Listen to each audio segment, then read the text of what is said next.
Então, boa tarde a todos. Boa tarde aos nossos amigos presentes. E boa tarde também àqueles nossos amigos virtuais que estão nos assistindo através do Facebook. Hoje é um dia especial para a nossa casa. É um dia de eventos, né? Comidinhas. E hoje em especial é cachorro quente. Ainda dá tempo? Ainda dá tempo, é isso que eu ia falar. Eu vou colocar um pouquinho de pimenta, um pouquinho para vocês. A Cláudia tá falando, ó, quem não vier vai se arrepender porque tá ótimo o negócio. Realmente tá mesmo. Tem o cachorro quente, tem mousse de limão, mousse de maracujá E de chocolate. e de chocolate também. Só que os de chocolate eu quase peguei os meus todos, né? Fala que tem a gente aqui esperando. E tem a gente também, todo mundo aqui, os trabalhadores esperando vocês, né? E como a gente faz em todos os nossos eventos da casa, a gente tem uma palestra, né? E hoje, em especial, nós temos o nosso amigo Cássio Branco de Araújo, que já é praticamente um patrimônio da casa. Já tem uma plaquinha lá, né, dizendo patrimônio do SEAC. Né? E ele vai falar hoje pra gente, como tá ali, ó, crianças que lembram das vidas passadas. Então, mais uma vez eu convido o Cássio para vir aqui para nos brindar com a sua palestra. Tá? Tamo juntos. É isso aí, vamos lá. Boa tarde, gente. Acho que eu cumprimentei a todos, mas se eu não cumprimentei, antes de mais nada, já começaram a criar caso do coitado do velhinho. Vocês perceberam?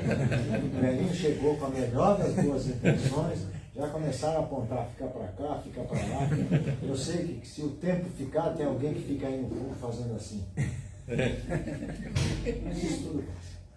Mas eu tenho por hábito, todas as vezes que começa um tipo de bate-papo dessa hora, começar dizendo paz a todos. Eu gosto de dizer sempre, todas as vezes que o Caio não arruma um palestrante que presta, ele me chama. E eu venho. Fazer o quê? Eu venho. Fazer o quê? A gente tá sempre tendo condição de vir e a gente vem.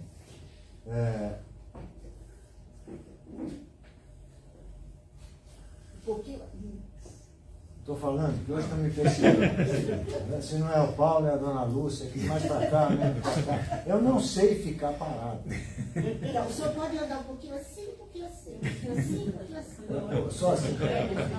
Mas há pouco tempo eu fui dar uma palestra num lugar e me deram um mudador de slides e me deram um microfone para falar. O italiano não falou mais, ficou sem mexer a mão, não fala. O italiano, se não fizer assim, não vai falar.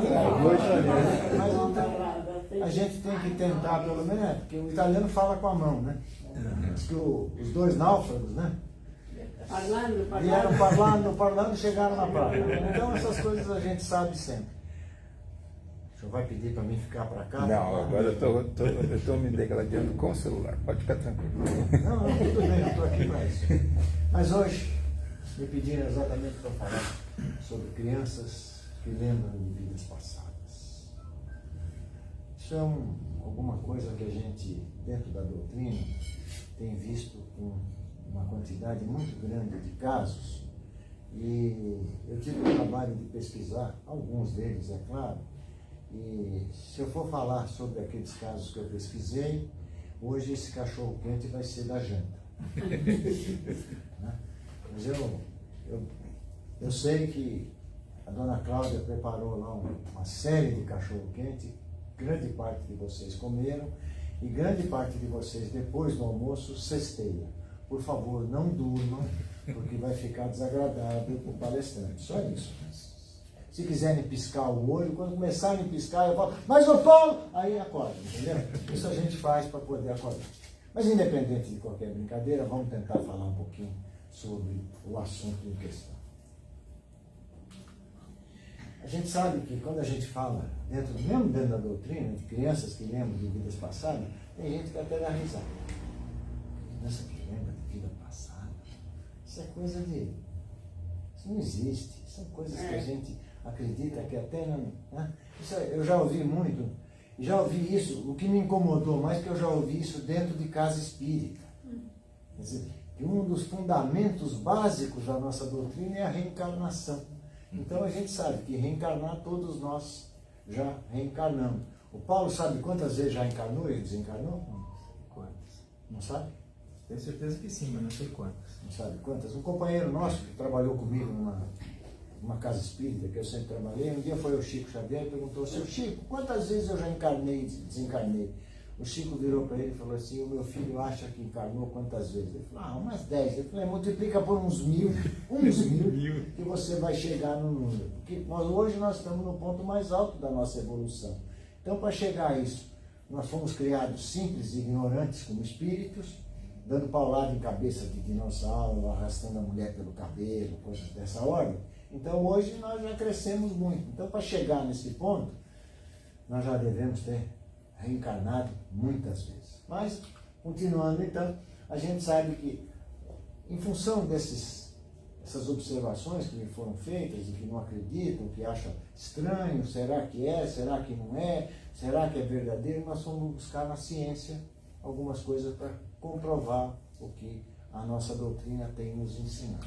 Então, um dos grandes pesquisadores, eu diria que, considerado, eu acho que o maior deles, é o Ian Stevenson, que é um canadense. Apesar de todo o trabalho dele foi feito nos Estados Unidos, é um cientista, todo o trabalho dele foi feito nos Estados Unidos, na Universidade de Virgínia, e lá ele trabalhou durante grande parte da sua vida desenvolvendo um estudo muito consciente, muito científico, e entrevistando pessoas no mundo todo que lembram, crianças que lembram de vidas passadas. Aqui no Brasil nós temos o Hernani Guimarães Andrade, tínhamos, que também já desencarnou em 1997. Isso aí. Certo? O Hernani, ele seguia os mesmos passos do Ian Stevenson. Ele também trabalhou. Ele tem alguns casos levantados pelo Hernani no Rio Grande do Sul, inclusive, tem vários casos. Ele pesquisou muito no Rio Grande do Sul. Ele é daqui do interior de São Paulo, mas ele pesquisou muito casos no Rio Grande do Sul. Então ele tem uma pleiade muito grande de informações sobre esse sentido. E sempre usando o método do Ian, do Ian Stevenson. Né? O Hernani foi também presidente do Instituto Brasileiro de Pesquisas Psicobiofísica, bonito o nome, né? Onde ele conseguiu comprovar, através desse seu instituto, uma série de casos. Né? Ambos, e todos os estudiosos desse assunto, dizem que a criança, quando tem de 2 a 4 anos, começam a lembrar de vidas passadas, e aos 7, 8 esquecem. Vou dizer mais, na doutrina não existe regra geral. Eu um dia dando essa palestra, alguém disse: eu conheço uma pessoa que com 9 anos também... Claro, gente, isso não é didático, isso para a gente ter um parâmetro. Mas normalmente começa a lembrar aos 2 anos e depois aos 8 esquecem totalmente. Normalmente, não existe uma regra, como nada na nossa doutrina. Quantas vezes o Paulo já desencarnou? 1 milhão? 1000? Não adianta a gente querer fixar, porque ninguém tem condição de fixar um dado específico. Né? E é bom que se diga que a mídia tem nos mostrado alguns casos, e vários deles são comprovados. Vários desses casos são comprovados exatamente porque a ciência... Como tem vários, eu selecionei hoje porque o Caio me falou: você tem só 45 minutos, no máximo 1 hora para falar, porque se passar disso, cai um balde d'água na tua cabeça. Foi o que ele me disse, eu fiquei preocupado, então eu selecionei só 5 casos. Provavelmente vocês já até conheçam alguns desses casos, que são notórios na mídia, inclusive. E, então, se eu for repetitivo, me perdoem. E se eu esquecer de algum fato e vocês souberem, me ajudem, porque eu estou sempre pronto a receber qualquer informação. James Lane era um menino que, nascido no estado de Louisiana, nos Estados Unidos, Com 2 anos de idade, ele começou a dizer que ele era a reencarnação de um piloto que tinha morrido na Segunda Guerra Mundial. Lembra do caso? Lembro. Tem muita gente que lembra do caso, porque tem um livro.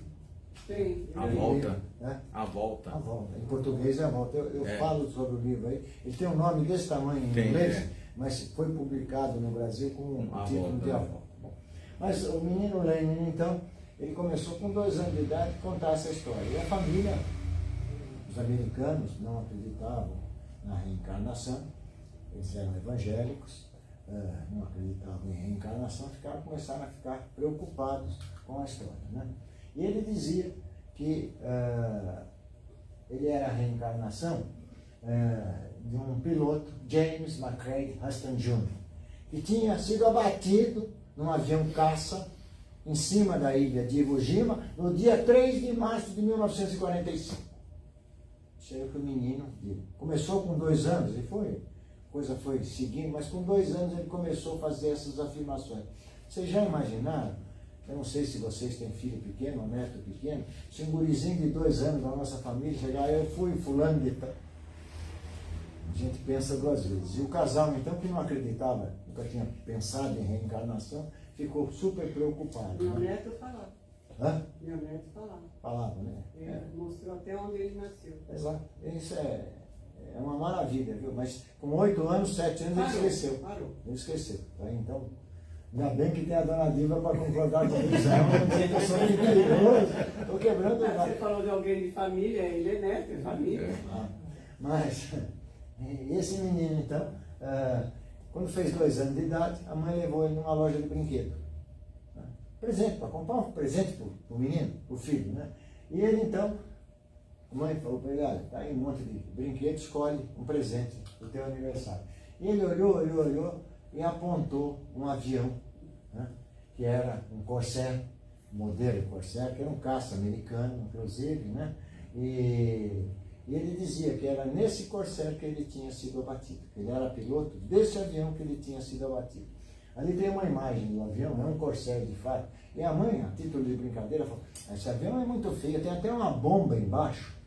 O moleque, 2 anos de idade, falou, mãe, não é bomba, é o tanque de combustível que é descartável se houver uma necessidade. Nossa. 2 anos de idade. Isso foi um aniversário de 2 anos desse guri. Então, incomodou muito a família, né? E é o que ele fala aí, né? E ele, a partir daí, ele começou a se interessar por aviões. É bom que se diga, na família não tinha nenhuma pessoa ligada, não só à Segunda Guerra Mundial, e como a aviões. Quer dizer, eu tenho, por exemplo, um primo que é desesperado, ele conhece tudo sobre a Segunda Guerra Mundial, ele lê tudo que aparece, que ele gosta de conhecer. Essa família, ninguém nunca falou em Segunda Guerra Mundial e nunca falou em avião, pelo menos para o guri de 2 anos de idade. Mas numa noite, né, ele, apesar de todas essas revelações dele, né, ele informa novamente, mãe, eu sonhei que o meu avião foi abatido em Iwo Jima na Segunda Guerra Mundial. Eu estava pilotando um caça e ele foi abatido. Muita coisa para uma criança de 2, 3 anos de idade está falando, né? Então, e o guri gostava tanto de avião que a família falava, vamos levar ele no museu de avião. E levaram exatamente no museu de aviões de Cavanaugh, na cidade de Dallas, no Texas.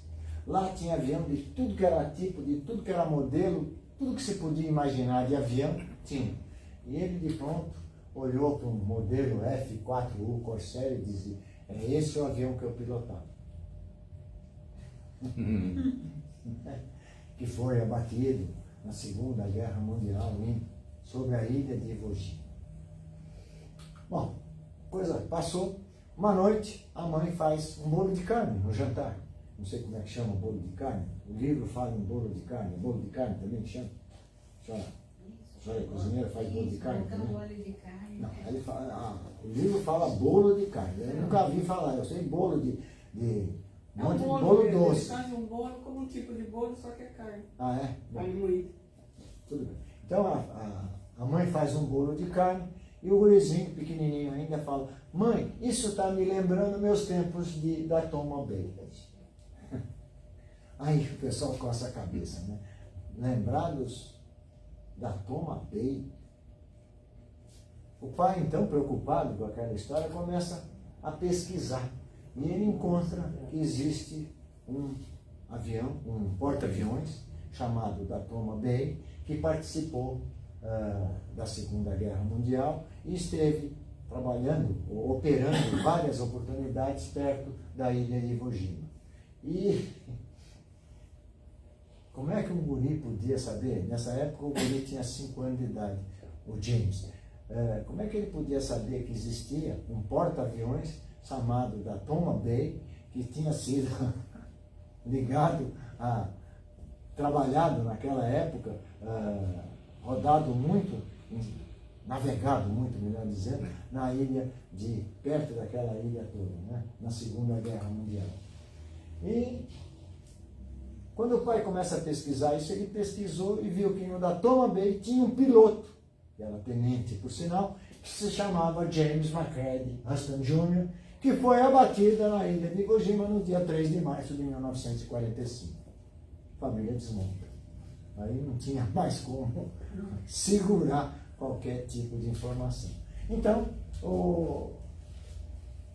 ele falava que ele conhecia bem a família do James, né? E um dia o pai dele ficou conhecendo, pesquisando, uma irmã do piloto, que já estava com 78 anos, 87 anos de idade, era já uma senhorinha, e numa outra cidade eles levaram o menino para conhecer essa irmã daquela pessoa que ele se dizia ser ele.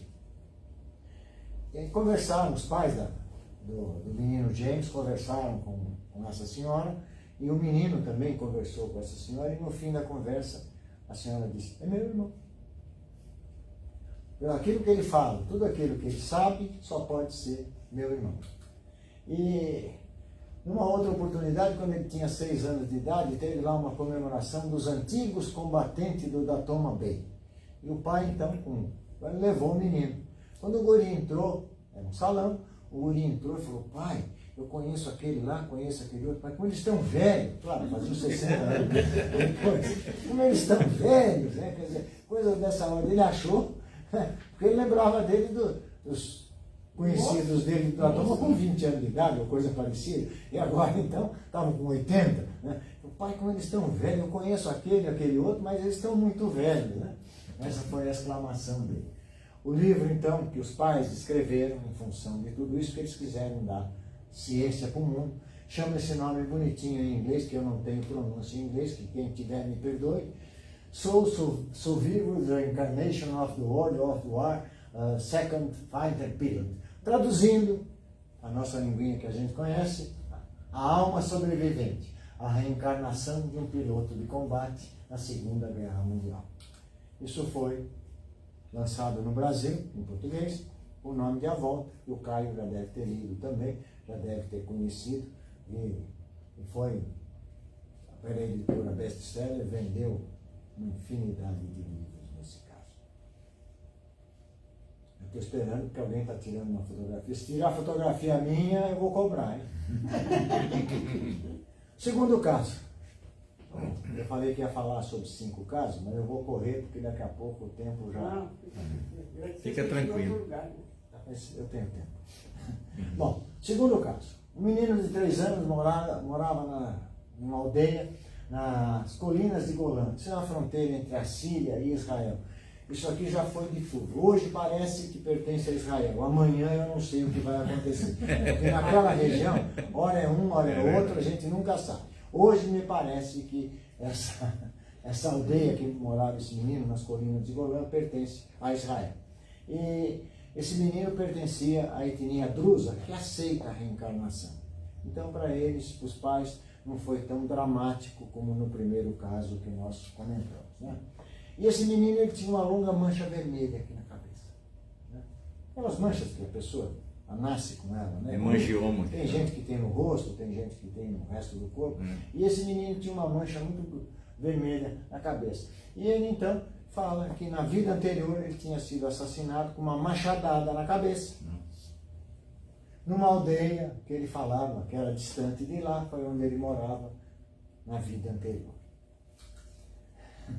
Os pais desculpe, os pais levaram o guri até aquela aldeia, né, que ele falava que ele tinha morava lá antes, e o menino então, quando ele chegou na aldeia, ele já lembrou o nome que ele tinha naquela aldeia.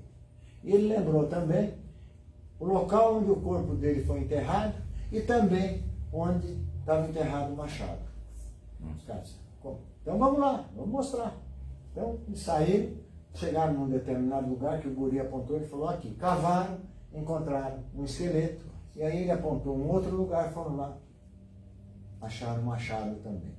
Então, começou a ficar muito clara a história, né? Mas essas informações eu colhi, inclusive, num livro que chama Crianças que Viveram Antes, do terapeuta, também seguidor do Ian Stevenson, que chama Trutzard, ele é alemão, por sinal, mas também, porque esse pessoal estudou isso, trocava figurinhas o tempo todo entre eles, e o Trutzard era também um outro estudante sobre os fenômenos da reencarnação e crianças que lembram de vidas passadas. Ficou claro aí, né? Então vamos falar sobre o caso 3. Essa história é um pouquinho mais recente. Mais recente quando eu fiz a palestra há 20 anos atrás. Hoje não sei se está tão recente, porque ela ocorreu em agosto de 2013. Já faz aí 10 anos? 10 anos já, né? Mas 10 anos para as histórias todas, para o mundo é muito pouco, né? Essa história apareceu na Fox Television dos Estados Unidos, que depois de um tempo os Estados Unidos e as próprias empresas de televisões começaram a abrir um pouco para esse problema da espiritualidade, né? As nossas televisões aqui, até uns 15 anos atrás, tinham umas 11 palestras que falavam sobre o espiritismo. Umas de relance, outras entrando a fundo, mas tinham várias palestras. Quer dizer, e naquela época também, nos Estados Unidos, a Fox começou a pensar nisso e apareceu essa senhora, né, que foi convidada para um programa e ela contou a história exatamente do filho, menino chamado Luke Ruhlman, de 5 anos de idade, que era da cidade de Cincinnati, em Ohio, e ele disse que ele era a reencarnação de uma mulher afrodescendente que se chamava Pan e que era de Chicago, que morreu num incêndio em Chicago. Começa, né, uma criança de 5 anos de idade contar uma história dessa, a mãe foi pesquisar. A mãe foi pesquisar e encontrou um incêndio em Chicago, exatamente em 1883, onde morreram 19 pessoas. E foi num hotel em Chicago que pegou fogo e morreram, o Paxton Hotel, e morreram nesse incêndio 19 pessoas. E para mais espanto dela, ela encontrou a informação que tinha uma mulher que morreu, uma senhora negra, que tinha chamada Pamela Robinson, mas tinha um apelido de Pam, que era o nome que o guri dizia se chamar na encarnação passada, e que ela foi uma das 19 pessoas que ali perderam a vida. Quarto caso. Cameron McConnell, menino escocês de 6 anos, ele gostava muito de desenhar. Com 6 anos de idade ele fazia muito desenho, e ele repetia o desenho de uma casa de um único pavimento, branca, que ele falava que era exatamente a casa dele, que era numa baía. Os pais também não acreditavam em nada disso, começaram a ficar preocupados, né? E a mãe um dia perguntou, mas onde é essa casa? Ele falou, essa casa é onde eu morei na minha encarnação passada. Né? E ele disse, né? O menino respondeu que aquela casa ele morava com a antiga mamãe dele e os irmãos, e que era numa ilha escocesa chamada Barra, que era a 260 quilômetros de onde eles moravam agora. E ele dizia que sentia muita saudade da mamãe dele daquela época e dos irmãos dele daquela época. E esse menino, então, começou a ficar triste, começou a preocupar a família com as observações que ele fazia, e até que um dia a professora dele foi chamada, os pais foram chamados pela professora dizendo, olha, o menino está muito triste, o menino está acabado, só está havendo alguma coisa aí nesse sentido, né? E ele falava, desde que ele começou a falar, ele falava dessa família que ele vivia lá naquela ilha, e ele estava com muita saudade da mamãe, dos irmãos, e de tudo aquilo que ele vivia. Ele dizia que essa Casa Branca era numa praia, e tinha pedras nessa praia, e nessa praia desciam aviões, era uma ilha, então o único local para os aviões descerem era na praia. E ele dizia que via os aviões descerem nessa praia, né? E ele comentava até o meu pai, naquela época, morreu porque não olhou para o lado. Foi atropelado porque não olhou pelo lado. Supõe-se, a família começou a supor que uma pessoa que não olha para o lado foi atropelado, que deve ter morrido porque foi atropelado. Foi atravessar a rua, não olhou para um lado e foi atropelado. E aí então, né? E ele dizia mais, o meu pai lá chamava Shane Robertson. Olha a profusão de detalhes desse caso, né? E no começo, pai, isso é imaginação de criança, né? Porque criança tem uma imaginação fértil, né? Então isso é imaginação de criança, não sei o quê, mas a coisa começou com tanta constância, e ele falava nos aviões que desciam na ilha e tal, e que ele, da janela dele via os aviões descerem, subirem, ele falava tudo isso, esse menino, né? E a professora então achou que estava muito triste, e um dia chamaram um outro pesquisador, que é o que eu falei aí, é que eu vou me adiantando, que tinha as pedras na praia, né, que eu vou me adiantando, né, e ele falava, na Casa Branca que eu morava, tinham 3 banheiros, essa que eu moro hoje só tem um. Tudo isso ele colocava para a família em todas as oportunidades. Jim B. Tucker, esse é outro daqueles cientistas que eu falei no começo, que vários são os pesquisadores a respeito, o alemão, esse aí, também americano, da Universidade de Virgínia também, que seguiu também sempre os mesmos passos do Stevenson. E ele então ficou sabendo do caso, foi até conversar com a família e convidou a família para ir para a cidade onde o menino tinha, a ilha onde o menino dizia que tinha nascido e tinha vivido, né? A família, no começo, ficou bem assustada com a história, né? Mas, quando falaram para o menino que eles iam para aquela casa onde ele morava, o guri pulava de alegria, ficou super feliz em todos os sentidos, porque ele ia ver a família dele, a mamãe antiga, os irmãos que ele tinha na outra casa.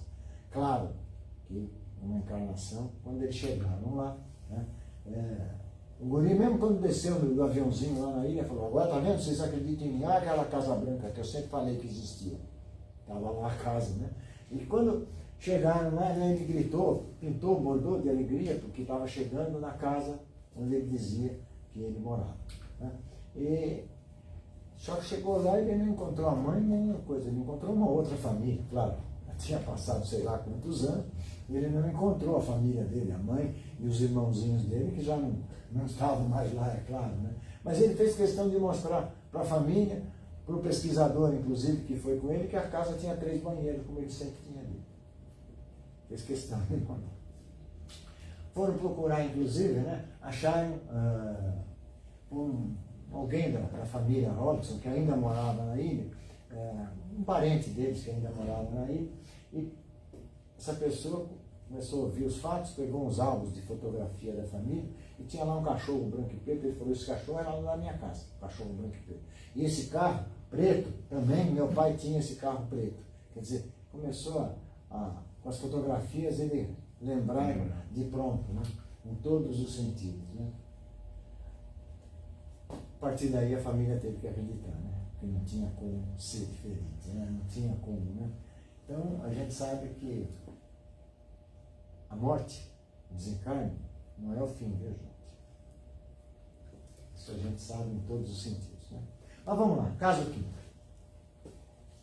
Sei que vocês já estão cansados, né, de mim, olhando com cara feia. O Paulo está quase dormindo já, fiquei preocupado, mas em todo caso não. Caso 5. Carl Edison nasceu em 29 de dezembro de 1972 na Inglaterra. Inglaterra, país anglicano, família não era diferente, era anglicana. Vocês sabem por que a Inglaterra é anglicana? Deixa eu fazer fofoca agora. Não era por causa da rainha? Que ela, não era por causa da rainha? Não, era por causa do rei Henrique VIII, era o rei da Inglaterra, casado com a Cristina, é isso? Sim. Catarina. Catarina. A mulher dele. É que é a cabeça de pedra desse pai. Catarina. Ele, Henrique VIII, era casado com a Catarina. E a Catarina já estava meio caidinha. O tempo passou, né? Não pensa que, né? Mas aí andava ali pelo palácio a Ana Bolena. Ah, Ana Bolena. Ana Bolena era uma gracinha, né? E dizem que ele andava com a Ana Bolena, e as más línguas dizem que ele andava até com a irmã da Ana Bolena. Mas não sou eu que estou dizendo, são as más línguas. Tem uma série sobre isso. Hã? Tem uma série no Netflix sobre a Ah, Ana tem? Bolena. Ah, bom, ele chama então o Papa, ele disse, Papa, eu não quero mais casar com a Catarina, porque ela está caída, né? Eu quero casar com a Ana Bolena, que está mais direitinha, mais novinha, né? Eu quero casar com a Ana Bolena, né? O Papa disse, meu filho, não pode. A Igreja Católica não permite casamento duas vezes, não, isso não existe, pô. Não, né? Não quebra o galho, não tinha nenhum brasileiro, né? Mas não quebra o galho, né? Não quebraram o galho dele, aí, bom, então vamos fazer uma coisa. A partir de agora, eu não sou mais católico, eu sou anglicano. A Inglaterra é anglicana até hoje. Isso é só para dar uma pincelada.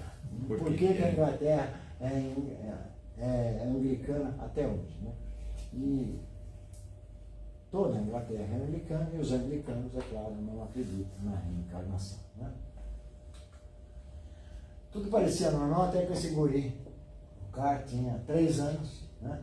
E ele começou a contar uma história para a família que novamente preocupou todo mundo, né? Ele disse que ele lembrava ser ele um piloto de um bombardeiro alemão, né? De nome Heinrich Richter. Né? Lembrar o nome de uma criança de 3 anos de idade que ele tinha, lembrar o nome de quem foi numa encarnação passada. Alemão, ele era inglês, esse menino, mas ele disse que na encarnação passada ele era um soldado alemão que estava dentro de um bombardeiro. E a história começou a se repetir e a família preocupada, né? Porque essas historinhas de criança, quem não tem um conhecimento, começa a ficar preocupado, né? E ele dizia, eu me espatifei pela janela do avião. E a história começava a ganhar corpo, né? E ele, inclusive, quando ele falava que eu me espatifei pela janela do avião, ele fazia aquela saudação nazista, né, do Heil Hitler, né? Ele fazia isso. E ele insistia que ele tinha caído na Inglaterra, né, nesse bombardeiro que ele estava. Ele começa a dar detalhes, né? Quando tinha 3 a 4 anos de idade, ele começou a desenhar umas insígnias, que eram umas cruzes cruzadas, e um tipo de águia. Ele tinha 3 ou 4 anos, não podia fazer um desenho perfeito, é claro, mas que entende-se que a águia negra que ele desenhava é o símbolo da Alemanha, e as cruzes entrelaçadas eram exatamente a suástica, que era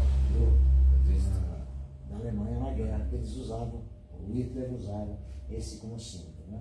Então ficou claro que quando ele desenhava isso tudo, desenhava o que eram os símbolos da Alemanha, né?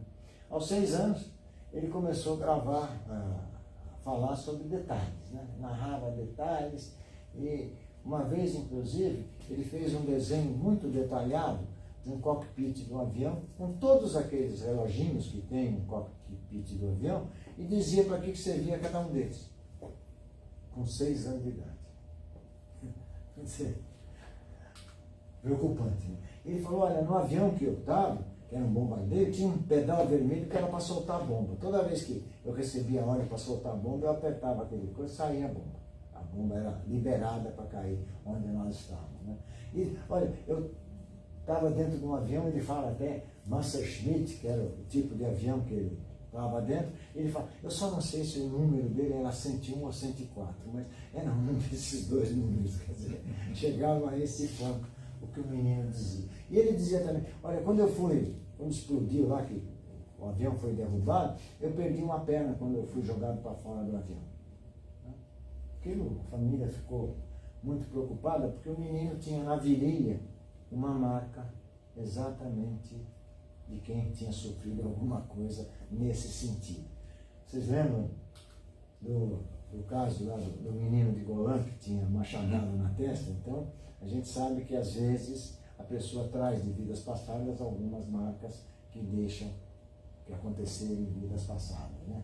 Por isso que Só a gente lembrar o menino lá de Golã, que tinha a marca vermelha na cabeça, né?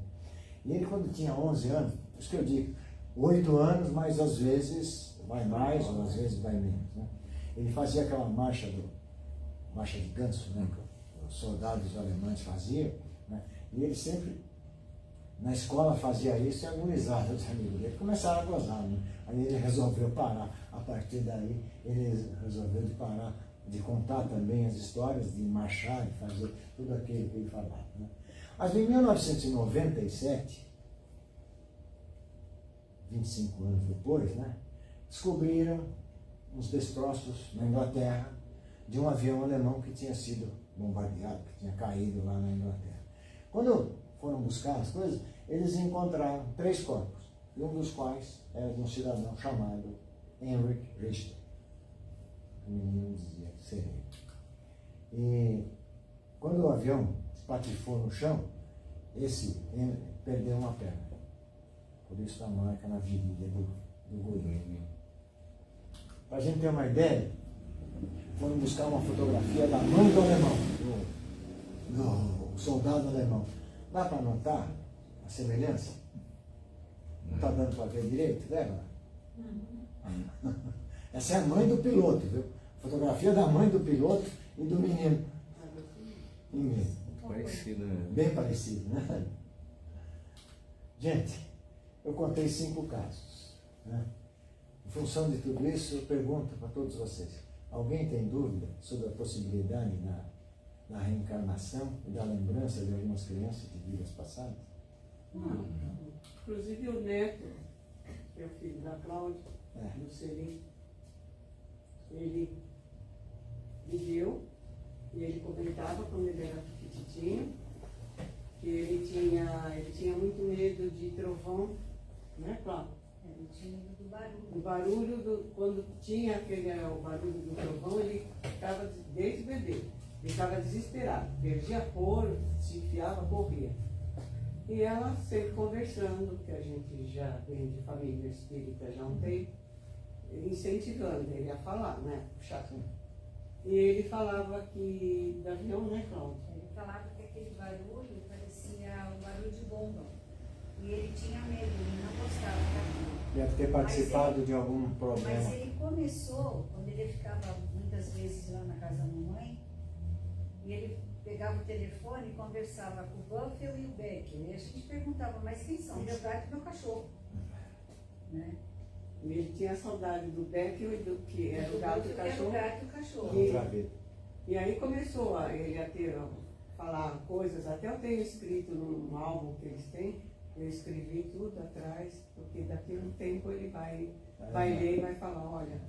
E eu sei que ele começou a falar. Não, aí ele começou a falar isso, depois ele viu o medo do trovão.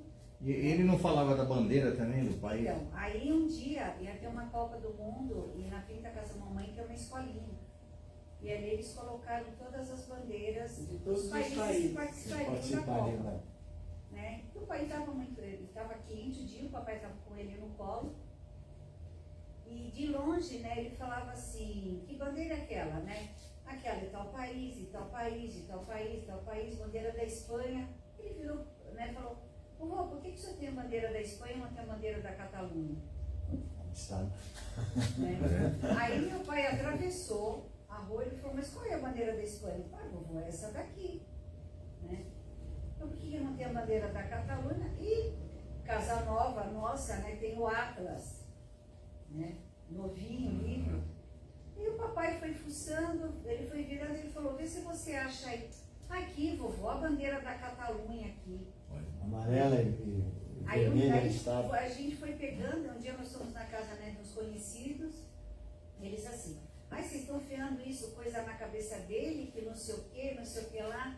Aí se olhar, eu falei, então tá bom, vai lá e questiona o menino, né? E deixei.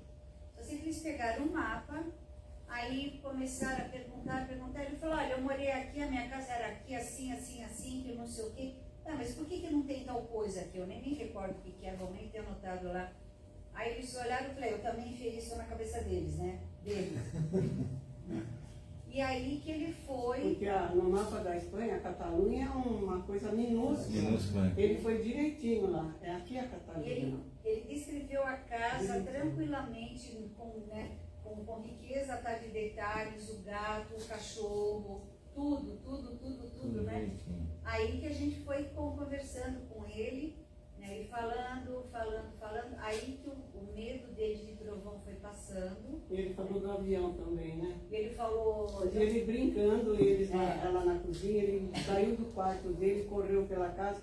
Mãe, ele falou, eu estava no avião, O avião o explodiu. avião explodiu. E eu morri. Mas se eu morrer, você não fica triste, viu? Ele falava pra É. ela. Que idade ele tem hoje? 25. Eu tenho um filho que tem 52, acho. É 52? É 52. E ele sempre dizia, né? Às vezes ele estava brincando, tem a minha filha, mas minha filha não era nascida, que eles têm 4 anos de diferença, e ele brincava sozinho, entre aspas, e a mãe dizia, vem pra cá para fazer não sei o quê, vem almoçar, sei lá, ele dizia, agora não posso porque eu estou brincando com fulano. E nós também temos conhecimento, né? Então a minha mulher dizia, não, então pede para, não me lembro qual era o nome da pessoa, pede para o Joãozinho que você vai almoçar e volta depois. Ele fala, não, mas o Joãozinho foi meu amigo desde... Contava uma história lá de trás, tal, não sei o quê. Depois, com o tempo passou, nunca mais comentou o assunto, que ele tinha os amigos dele e eram os amigos os amigos imaginários, mas eram crianças da vida passada dele. Que ele continuava brincando em todos os sentidos. Quer dizer, isso tem... Eu tenho tempo? Tenho, E a ligação do Lourenço. Quer mais? Vocês querem mais casos? A ligação do Lourenço era tão. Em relação à Espanha, era tão forte, né? Que o tempero de comida que ele gostava era tempero espanhol.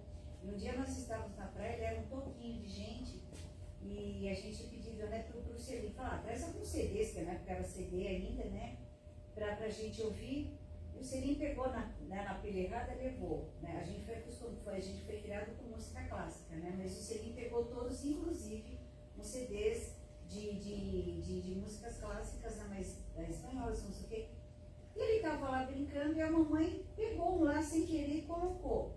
Quando nós olhamos, ele falava, nossa, ele falava, é muito lindo, muito lindo. As lágrimas desciam.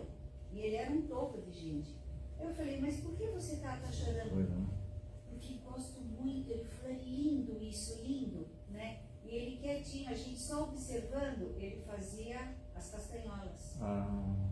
O movimento, né? O movimento tá, de quem estava tocando as castanholas. Então era muito... Quando a gente olha, né? Aí a gente foi entender o porquê do medo, né? Do trovão, tudo mais. Ele falava, é barulho de bomba. Ele falou, não gosto.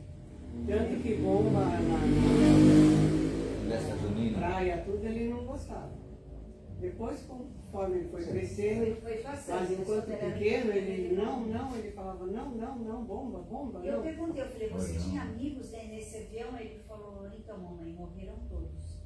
Eu falei, você sentiu? Ele falou, senti. Ele falou, mas o que eu mais sinto falta são os meus amigos, o gato e o cachorro. O gato e o cachorro. Mas esse outro caso, já que nós temos um pouquinho mais de tempo, o caso das gêmeas Pollock, esse é um dos casos raros, porque a reencarnação de 2 irmãs ocorreram em irmãs gêmeas. Esse caso também foi pesquisado pelo Ian Stevenson, né? E é um caso que ele chamou de gêmeas Pollock. Né? Em 5 de maio de 1957, numa cidade inglesa, às margens do Mar do Norte, né? Existia uma família que tinha 2 filhas, a Joana e a Jaqueline, uma de 11 e outra de 6. E os pais, então, no domingo pediram, olha, minhas filhas, vão vocês na frente e para reservar lugar na igreja, que tem a igreja, nós temos que pegar lugar na frente, então vocês vão na frente para reservar lugar na frente da igreja que nós vamos em seguida. E as 2 crianças de 11 e de 6 anos saíram e foram atropeladas por uma carruagem que passou desembestada e matou as 2, deixando as 2 desfiguradas em todos os sentidos. Né? Depois desse trágico, né? Um tempo depois, a mãe das gêmeas Pollock se viu grávida e nasceram, então, em 1958, duas meninas, aí gêmeas, a Gillian e a Jennifer. E essas duas gêmeas começaram a contar fatos anteriores que tinham ocorrido. Você vê, na mesma família, voltaram na mesma família um tempo relativamente pequeno depois. Claro que vou voltar a repetir, na doutrina não existe regra geral, porém crianças geralmente reencarnam mais depressa. Então, e essas duas gêmeas começaram a lembrar de coisas anteriores das duas irmãs que tinham morrido, né? E uma delas, a Jennifer, tinha uma marca igual a uma marca que a outra tinha, porque ela tinha sofrido um acidentezinho com um triciclo e ficou uma marca, e essa outra gêmea tinha exatamente a mesma marca daquela que tinha sofrido, né? E um dia elas ganharam duas bonecas, né? E uma pertencia a Jaqueline e a Joana, e elas disseram, é a Mary e a Susan. Os pais olharam, era o nome das bonecas que as irmãs tinham. Quer dizer, né? Os mesmos nomes das irmãs, né?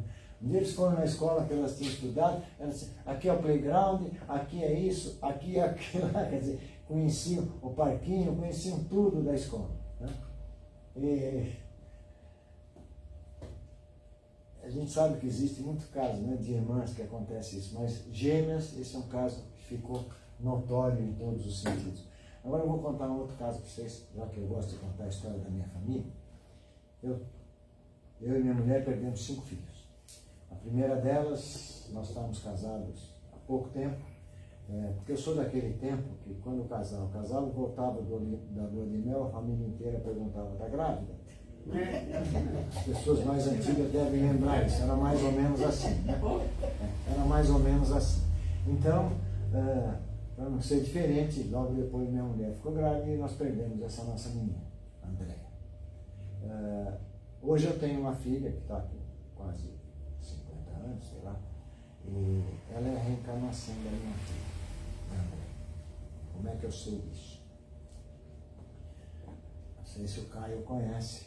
Mayuri. Conheço. Já veio aqui, já veio aqui. Mayuri. Marco Mayuri. Marco Mayuri. Mayuri, ele é dirigente de uma casa no Jabaquara, lá naquela região. E eu cuidava, como o Caio cuidou aqui para a apresentação do palestrante, eu cuidava disso na casa que eu trabalhava. E um dia chega o Mayuri, eu nunca tinha visto o Mayuri. Eu recebi Mayuri, tudo bem, a gente tem... Em algumas casas o palestrante é bem recebido, não? Eu recebi bem o Mayuri e tal, né? E ele falou, você também é palestrante? Eu falei, sou, né? Sei o quê. Passa lá no meu centro, vou marcar um dia para você fazer uma palestra e tal. O Mayuri tem vidência, você deve saber disso. Um dia eu estou fazendo palestra lá na casa do Mayuri, ele, enquanto eu faço a palestra, ele fica sentado psicografando e eu fico pé do lado dele, numa mesa assim. Eu não gosto muito de ir lá porque eu tenho que ficar parado, eu não gosto, mas em todo caso. Aí um dia ele chega para mim, levanta a cabeça e diz para mim, quem é Dona Carmen? Eu falei, minha mãe. Ela falou, ela está aqui. Ela te acompanha em todas as palestras. Por isso que eu acredito que ela está aqui. Ela te acompanha em todas as palestras. Eu, poxa, mas é verdade? Bom, uma outra oportunidade de fui dar a palestra lá. Ele me passou um bilhete. A Dona Carmen te manda um abraço. Está no meu evangelho até hoje, esse bilhetinho. Uma outra oportunidade. Eu nunca conversei com o Mayuri, sua família, sobre nada. Quer dizer, era aquele contato, ia lá, dava palestra, até logo, ia embora e tal. Um dia ele virou para mim e falou assim, como é que está a Andréia? Andréia é minha filha que desencarnou. Andréia? Quem, Andréia? Falou, tua filha. Ela desencarnou faz sei lá quantos anos, né? Falou, não, ela é a Fernanda. Como é que eu ia saber o nome da Andréia e da Fernanda, que é minha filha atual? Ela é a Fernanda, ela está encarnada com o Fernando. Ela veio naquela oportunidade para resgatar alguma coisa e para vocês terem que resgatar também alguma coisa, e hoje ela está reencarnada na Fernanda. Então a gente sabe que a reencarnação existe. Meus queridos, Muita paz a todos vocês. Muito obrigado. A gente que agradece. Senhor, não faço isso. Isso me incomoda. Não. Aí o vizinho vai reclamar. O vizinho reclamou. A vizinha está aqui. Não, mas a vizinha daqui. Então a vizinha daqui vai reclamar. Vai reclamar. Porque eu tenho também vizinhos, eu sei como é que é vizinho. Vizinho reclama de tudo que é jeito. Mas em todo caso, muito obrigado por vocês terem me Muito ouvido. obrigada a nós. Nós que agradecemos. É muito bacana a Muito pesquisa. legal. É por isso que a O gente senhor quer falar alguma coisa, cavaleiro? Eu gostaria de fazer uma pergunta. Se for pergunta fácil, pode fazer. Se for difícil, não faça. Comparado com o grau de conhecimento do senhor, é bem facinho. De acordo com esses casos apresentados no exterior, como é que é a questão cultural em outros países, a aceitação da doutrina espírita? Cada país tem uma aceitação diferente. Deixa eu ter uma ideia, em Portugal, há pouco tempo, eu recebi um grupo de pessoas que estavam implantando numa cidade ao pé do Porto, segundo eles, ou seja, pertinho da cidade do Porto, se chama Rio Tinto, a cidade, que eles estavam implantando o espiritismo na cidade. Deve ser uma cidade pequena, não sei, não conheço. Eles querendo exatamente saber tudo. Eu fiquei com eles acho que 15 dias aqui em São Paulo, eles me acompanhando nas palestras, na casa que eu trabalhava, perguntando e tal. Então, cada estado, cada país tem uma linha de atuação. Aqui no Brasil, onde você for tem um centro espírita. Isso. Você tem uma ideia, no bairro de Ipiranga e adjacências, tem 38 centros espíritas. 38. No bairro de Ipiranga. Na Lapa tem 20 e pouco, é isso? Na Lapa, diferente, segundo a né? associação, como é que chama? A USE. Usilapa. Usilapa. Usilapa. Tem 28, Acho que é 26. 26 ou 28. 26, né? acho, aqui na Lapa. Quer dizer, então, tem. Mas cada país, respondendo a sua pergunta, cada país tem a sua forma de encarar. Uns não acreditam, quer dizer, tem teorias religiosas que não admitem isso de forma alguma. Mas nesse país, com certeza, deve ter alguém lá fazendo uma sessãozinha espírita num canto, num porão, em algum lugar tem. Agora, alguns lugares é mais divulgado. O senhor lembra que o senhor é bem mais moço do que eu, mas quando eu era mais moço, minha mãe espírita, eu sou filha de mãe espírita, pai católico. Minha mãe espírita, ela não dizia que era espírita, porque era perigoso. Ela dizia que ela benzia. Chegava uma pessoa na minha casa e dizia: "Ô, dona Carmen, eu estou com..." Não, é porque ela me deu um cutucão. Mas chegava uma pessoa e dizia: "Eu estou com uma dor, não sei o que e tal." Ela dizia: "A senhora me benze?" Ela dizia: "Benzo. Vem cá. Estou te benzendo, viu?" Não, passa. O que é? Era um passe. Então a história, o avô da minha mulher, ele era viúvo, morava com uma filha, e a família da filha, toda quinta-feira, acho que era quinta-feira, ele se punha de terno, né, e dizia: "Eu vou sair com os amigos." Sabe onde ele ia? Quando ele estava para morrer, que ele contou, ele ia para a federação, participava dos trabalhos da federação, toda quinta-feira à noite, e não contava, nem para a filha. Quer dizer, para ver o que era ser espírita há uns anos atrás. Hoje, é muito comum, quando eu falo, porque eu não escondo de ninguém que eu sou espírita, eu também. Eu gosto, eu frequento, eu já frequentei, eu fui. Eu tenho uma filha, e ela é separada do marido já há alguns anos, e ela tem um namorado. Né? E um dia nós fomos para Campinas, eu, minha filha, o namorado dela, e o filho do namorado dela. Sentamos no carro, o menino e eu, e esse meu genro, ele é curioso. Começou a me perguntar muito sobre a doutrina, porque ele não acredita muito, respeita, mas não acredita muito. São os que mais perguntam. Perguntou o tempo todo. Nós fizemos uma viagem daqui a Campinas, ele perguntando exatamente sobre a doutrina. Então a conversa foi muito... Só é uma hora e pouco até Campinas, sobre espiritismo. E eu tentando esclarecer o que eu sei e o que eu pude. Na volta, entramos no carro, o filho dele sentado do meu lado falou: "Ô pai, não sei se eu vou conseguir", porque ele falou: "Vê se dorme um pouco", se era meia-noite, tá? "Vê se dorme um pouco". Ele falou: "Não sei se eu vou conseguir porque eu estou com muita dor de cabeça". Minha filha virou e falou: "Pede para o meu pai que ele tira". dizem, não sei, que a minha mediunidade é de cura. Eu faço um trabalho de cura na minha casa toda segunda-feira. Vocês têm uma moça aqui, a Mila, que frequenta a casa, que faz pela internet também esse trabalho na minha casa toda segunda-feira. Hoje ela falou, eu perguntei, você vai estar por lá? Ela falou, não, eu trabalho, sou voluntária numa creche do Einstein, que ele é judia. Mas eu faço esse trabalho.